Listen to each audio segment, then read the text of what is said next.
Oke, baik. Shalom semuanya, selamat malam. Nama saya Filia. Hari ini saya akan sharing tentang sikap hati. Sebenarnya apa yang mau saya sharingin ini itu benar-benar kisahnya Pak Agus Sapulete. Jadi dia ada kesaksian di khotbahnya saya sebenarnya. Oke, belum ada. Oh, sudah ada. Oke, tentang sikap hati. Hari ini saya akan membawa dari 2 Raja-Raja 5. Jadi kalau misalnya teman-teman itu pasti udah pernah dengar semua. Apa sih kisah 2 Raja-Raja 5? Yaitu tentang Naaman, panglima Raja Aram yang ditahirkan dari kustanya oleh Tuhan melalui Nabi Elisa. Pasti udah pernah dengar semua ya. Tapi balik lagi, bagaimana seorang Naaman bangsa Aram itu bisa mendengar kisah tentang Nabi Elisa, bisa mendengar kisah tentang Allahnya Israel. Nah, kita sama-sama baca ya di 2 Raja-Raja 5 ayat 2 sampai 3. Orang Aram pernah keluar bergerombolan dan membawa tertawan. Ini tawanan ya, seorang anak perempuan dari negeri Israel. Ia menjadi pelayan pada istri Naaman. Berkatalah gadis itu kepada nyonyanya, sekiranya tuanku menghadap nabi yang di Samaria itu, maka tentulah nabi itu akan menyembuhkan dia dari penyakitnya. Baiklah, tadi kita garis bawain anak perempuan dari negeri Israel itu. Jadi siapakah kondisi anak perempuan itu? Yang pertama, kondisi anak perempuannya. Next slide tolong. Ya. Kondisi anak perempuan itu yang pertama, anak kecil itu hanya disebut anak perempuan.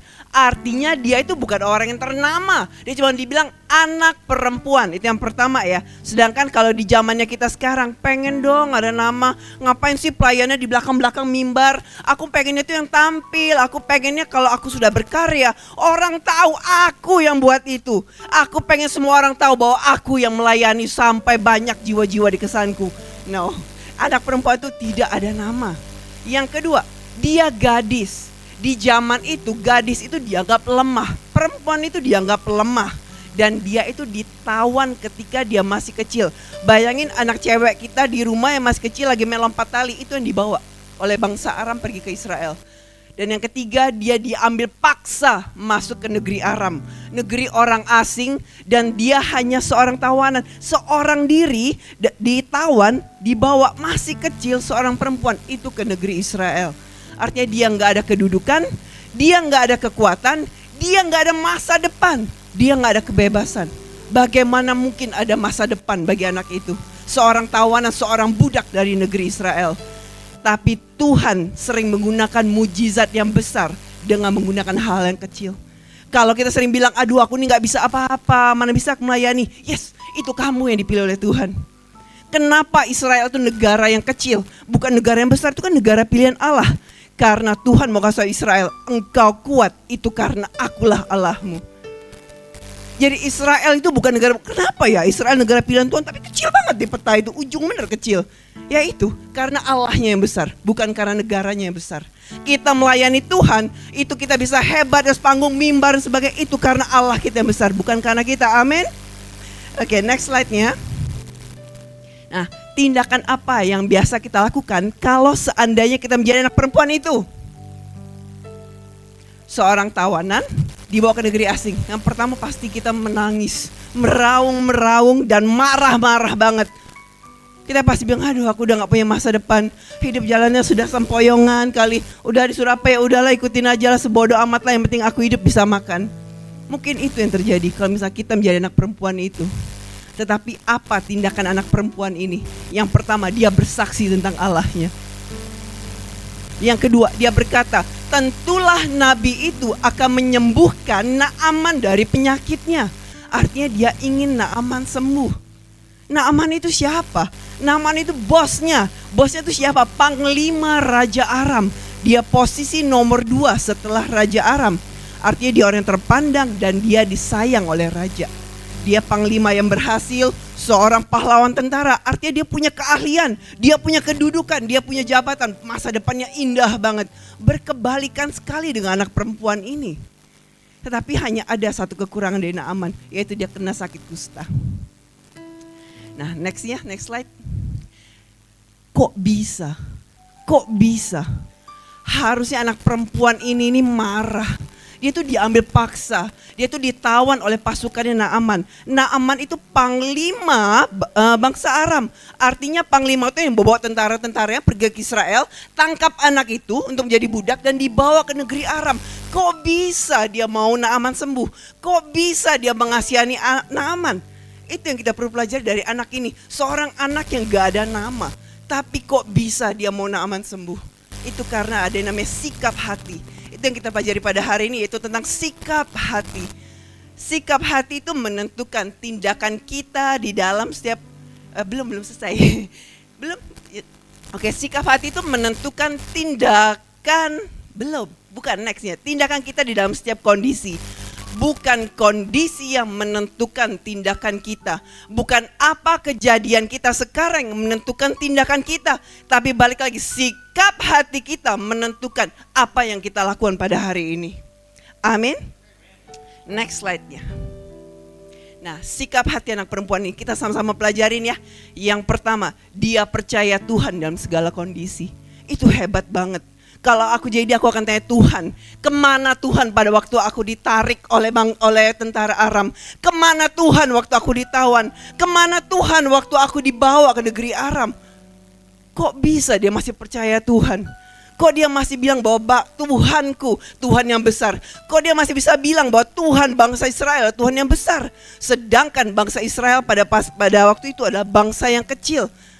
Bangsa yang ditawan oleh bangsa Aram. Tetapi dia bilang bahwa percaya Tuhannya. Dia bilang ada kesembuhan di sana. Dia bisa percaya Tuhan dalam segala kondisi. Ini yang kita pelajari yang pertama dari anak perempuan ini. Apapun kondisi kita, kita percaya bahwa Tuhan sanggup melakukan itu. Seperti tadi kesaksiannya Pak Agus ya Pak. Kita tidak perlu pindah server. Karena kita tahu kita punya Allah yang besar. Amin. Yang kedua, dia punya rasa belas kasihan terhadap Naaman. Ya seperti saya bilang tadi, siapa dia itu? Naaman tuh orang yang sangat besar, panglima besar di negeri Aram. Kenapa dia bisa punya belas kasihan terhadap Naaman? Pada harusnya dia tuh mengasihani dirinya sendiri. Harusnya dia ngomong sama semua orang, kasihani aku di seorang diri sini. Kasihani aku yang ditawan. Kasihani aku karena aku ini anak perempuan kecil yang dibawa paksa ke negeri ini. Tapi dia tidak pernah mengasihani dirinya. Dia mengasihani Naaman yang terkena penyakit kusta. Siapa di sini yang butuh Tuhan Yesus? Butuh. Siapa yang sangat amat butuh Tuhan Yesus? Dan berapa banyak orang di luar sana yang butuh Yesus? Berapa banyak orang di luar sana yang butuh Yesus? Kita ini semuanya sudah kenal Yesus. Tapi berapa banyak orang di luar sana yang belum mengenal Yesus? Harusnya kita bukan mengasihani diri kita lagi. Karena kita sudah punya Yesus. Harusnya kita tuh mengasihani orang-orang di luar sana yang belum ada Tuhan Yesus. Harus kita bisa melihat bahwa, aduh Tuhan, gimana caranya orang itu bisa mengenal Tuhan Yesus? Bukankah itu sikap anak perempuan ini? Itu yang mau kita pelajari yang kedua pada hari ini. Yang ketiga, dia memaafkan Naaman. Naaman yang bawa dia ke negeri Aram, tapi dia mau memaafkan Naaman. Kristen berbicara tentang pengampunan. Yesus mati di kayu salib untuk apa? Mengampuni dosa kita. Jadi jelas bahwa Kristen berbicara tentang pengampunan. Berapa kali aku harus memaafkan orang itu?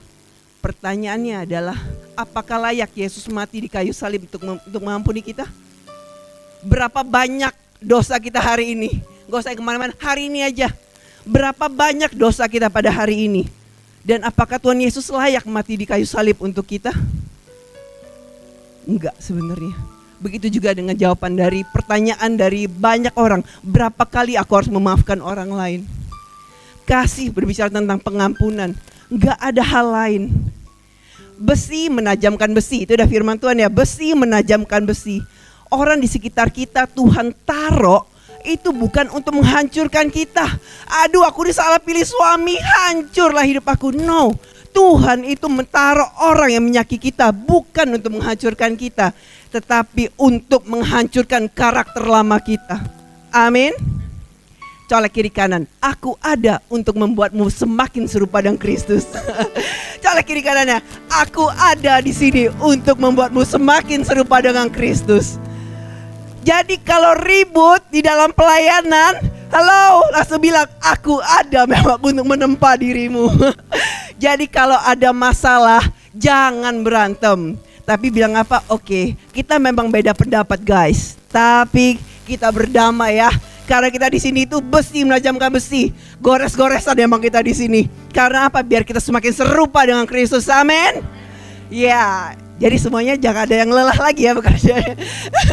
Oke, yang keempat, dia percaya bahwa kasih karunia Allah juga ada buat Naaman, walaupun Naaman seorang penyembah berhala. Jadi ayat ke-17, Naaman tuh ada bilang sama Nabi Elisa, aku minta maaf dulu ya, aku ini bakal tetap nemenin raja aku pergi ke kuil Rimon untuk menyembah dewanya negeri kami. Jadi aku minta maaf dulu ya, bukannya aku tidak percaya Allahnya Israel, tapi mau gak mau aku harus tetap sujud dan nemenin raja aku. Artinya apa? Dia sebenarnya punya dewa namanya dari kuil Rimon itu. Tetapi anak perempuan ini tidak melihat itu. Dia percaya bahwa anugerah Allah itu untuk semua orang. Anugerah Allah itu ada untuk tetangga kita. Anugerah Allah itu ada untuk teman-teman nongkrong kita. Anugerah Allah itu ada buat teman-teman kerjanya kita.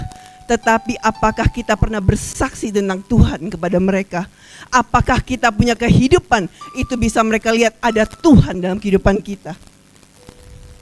Pada anugerah Allah itu ada untuk semua orang. Kita ini saksi Kristus dimanapun kita berada. Amin. Next slide-nya. Nah, apa hasil dari sikap hati anak ini? Di ayat 15 dikatakan bahwa Naaman, panglima yang membawa pasukan yang banyak, berkata seperti ini, memang tidak ada Allah lain selain bangsa Israel. Apa gak kaget tuh semua pasukannya? Kenapa dia berani ngomong gitu? Tetapi siapa yang berani melawan seorang panglima? Kalau udah panglima bilang tidak ada Allah lain selain punyanya bangsa Israel, artinya Allah Israel lah Allah satu-satunya. Karena tindakan berani seorang anak perempuan menjadi saksinya Tuhan. Satu bangsa, mungkin bisa jadi mereka pulang kasih tau bisik-bisik ke tetangga, bisik-bisik ke mamanya, bisik ke istrinya. Bener loh, Allah Israel itu benar-benar hidup loh. Bisa jadi mungkin berapa banyak orang Aram yang mengenal Tuhan Yesus dari seorang anak perempuan yang tidak bisa apa-apa. Nah, bagaimana Naaman tuh bisa percaya kepada perkataan anak perempuan ini? Apakah karena dia desperate? Sudahlah, memang aku ini sudahlah, apalah terjadi, pokoknya yang penting aku cebur-cebur aja lah, udahlah. Aku ketemu Nabi Elisa, enggak. Anak ini tidak kredibel. Anak perempuan, pembantu di rumah, seorang budak, tawanan lagi, jadi tidak kredibel. Israel itu bangsa yang kecil dibandingkan Aram. Dan Naaman punya dewa sendiri. Sebenarnya itu tidak ada satupun alasan bagi Naaman untuk percaya kepada Tuhannya bangsa Israel. Tidak ada satupun. Tapi percayalah, tugas kita tuh hanya bersaksi. Karena yang menyelesaikan semuanya adalah Tuhan. Tuhan yang bekerja atas Naaman. Bukan karena omongan anak perempuan itu, tetapi karena Tuhan yang bekerja melalui anak perempuan ini. Tugas kita hanya bersaksi dimanapun kita berada. Karena setelah itu tugasnya Tuhan yang menyelesaikan semuanya. Amin. Oke, next slide-nya. Jadikanlah Tuhan pusat dari setiap keputusan dan langkah hidup. Artinya apa sih? Artinya dimanapun kita berada, apapun keputusan yang kita ambil, apakah ini sesuai dengan maunya Tuhan? Apakah benar ini menyenangkan hatinya Tuhan? Apakah Tuhan langsung tepuk tangan, aduh ini anakku yang kukasihi, bagus, good. Itu, setiap kali kalau kita ambil keputusan, ambil langkah, coba kita pikirkan, kita renungkan. Kita habis marah, kita habis apa, kira-kira menyenangkan hatinya Tuhan enggak? Kalau enggak, artinya pastinya bukan Tuhan pusat dari semuanya. Tapi kalau kita tahu bahwa oh ya, apa yang aku lakukan ini menyenangkan hatinya Tuhan, apa yang aku lakukan ini benar-benar serius, itu untuk Tuhan. Percayalah, itulah yang benar, itulah yang terbaik. Jadikanlah Tuhan pusat dari setiap keputusan dan langkah hidup kita. Sikap hati kita itu pilihan kita sendiri. Kita mau ngapain, kita mau apa yang kita lakukan hari ini, apa yang kita pikirkan hari ini. Sikap hati kita itu kita sendiri yang mengambil alih.